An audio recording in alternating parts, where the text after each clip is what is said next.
कभी आपको ऐसा लगा है कि सिस्टम आपकी सुन ही नहीं रहा, पुलिस रिपोर्ट लिखने से मना कर रही है या आपके राइट्स को छीना जा रहा है?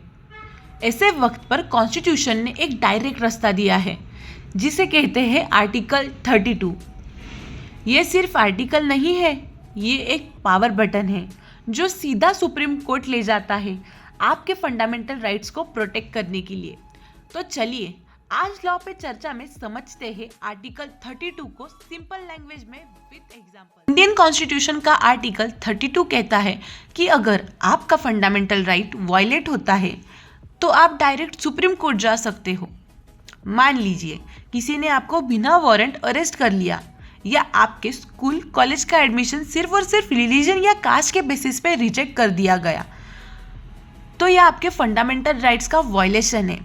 ऐसे में आर्टिकल 32 आपको प्रोटेक्ट करता है। डॉक्टर बाबा साहेब अम्बेडकर जी ने आर्टिकल 32 के बारे में बोला था कि it is the heart and soul of the constitution, क्योंकि ये आपके राइट्स को एनफोर्स करने का जरिया है।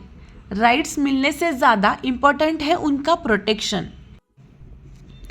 जब आपके फंडामेंटल राइट्स को तोड़ दिया जाता है तो आप सीधा सुप्रीम कोर्ट या हाई कोर्ट जा सकते हो और कोर्ट आपकी मदद करता है रिट्स के थ्रू। रिट्स का मतलब होता है कोर्ट का हुक्म या फिर ऑर्डर। ये 5 तरह के होते हैं। तो फर्स्ट रिट का नाम है हेबियस कॉर्पस, मतलब मुझे रिहा करो। जैसे कि जब किसी को इलीगली अरेस्ट किया गया हो या उसका कोई पता ही ना चले तो कोर्ट पुलिस को ऑर्डर देता है उस व्यक्ति को तुरंत कोर्ट में पेश करो।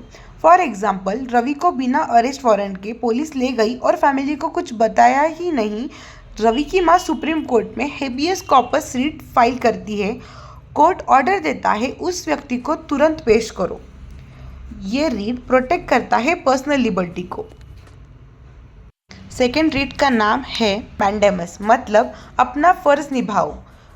जब कोई पब्लिक ऑफिसर या अथॉरिटी अपना लीगल काम नहीं कर रहे हो तो कोर्ट उसे ऑर्डर देता है अपनी ड्यूटी करो। फॉर एग्जाम्पल, सोचिए आपने RTI फाइल किया, मतलब राइट टू इन्फॉर्मेशन, किसी सरकारी डिपार्टमेंट में।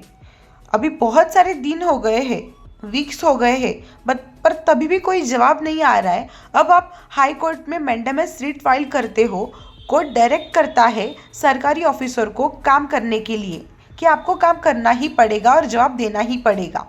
तो ये रिट फोर्स करता है किसी अथॉरिटी को उसका काम टाइम पे करने के लिए। तो तीसरी रिट का नाम है प्रोहिबिशन, मतलब गलत काम बंद करो। जब कोई लोअर कोर्ट या ट्रिब्यूनल ऐसे केसेस में इंटरफेयर करता है जिसमें उनके पास कोई पावर ही नहीं है तो हायर कोर्ट उन्हें रोक सकती है। एग्जाम्पल, एक कंज्यूमर कोर्ट अगर किसी मर्डर केस को सुन रहा है तो हाई कोर्ट प्रोहिबिशन रिट से उस केस को तुरंत रोक सकती है। नेक्स्ट रिट है सर्श्योरेरी, गलत काम को रोकना। इसका प्रोनाउंसिएशन मेरे ख्याल से गलत हो सकता है। तो इसका मतलब है जब लोअर कोर्ट या अथॉरिटी गलत या इलीगल काम कर रही हो या अपने जुरिडिक्शन मतलब पावर से बाहर जा रही हो तो सुप्रीम कोर्ट या हाई कोर्ट उस डिसीजन को कैंसिल कर देती है। इस प्रोसेस को सर्श्योरेरी कहते हैं। फॉर एग्जाम्पल, मान लीजिए एक लोअर कोर्ट ने बिना प्रूफ के किसी को सज़ा दे दी। अब सुप्रीम कोर्ट या हाई कोर्ट के पास ये हक है कि वो उस डिसीजन को सर्श्योरेरी के थ्रू कैंसिल कर दे ताकि गलत फैसला वैलिड ना रहे। लास्ट रिट का नाम है क्वो वारंटो। इसका मतलब होता है किस हक से बैठे हो। मतलब जब कोई व्यक्ति बिना प्रॉपर क्वालिफिकेशन के किसी पब्लिक ऑफिस में हो तो कोर्ट उसे पूछता है किस अथॉरिटी से आप यहाँ हो।